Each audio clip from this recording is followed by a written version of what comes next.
Carolyn, let's go to The Voice. Quite a few things I want to catch people up with tonight. We'll start with these yes and no pamphlets.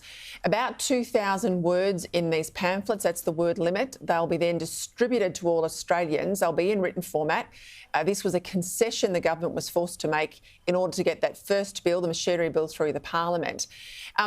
We know the coalition is opposed to The Voice, but they're not opposed to the legislation in the sense that they want this now to pass the parliament and go to the Australian people to decide.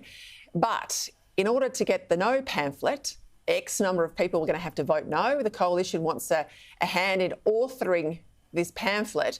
So it will have to decide who are the coalition MPs who vote no to be the authors. Pauline Hanson's voting no. She wants in. She wants to help write this pamphlet. Any idea who else might be involved?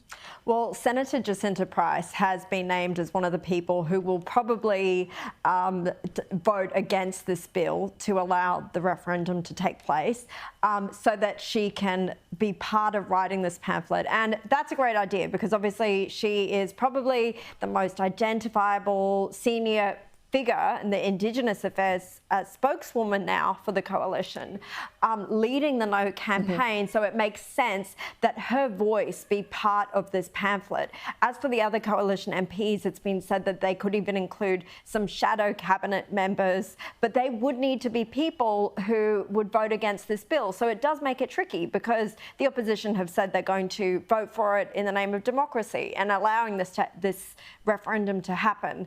So it remains to be seen, but I think Jacinta Price will be a really important voice here. I don't think the coalition can afford to let it just be Pauline Hanson that writes it because she has a very specific idea about what the Voice will do, and it might turn a lot of people off as well who might be more mainstream voters and more inclined to vote for major parties rather than minor parties who think that just because it's associated with Pauline Hanson, they're put off the idea of the No campaign altogether.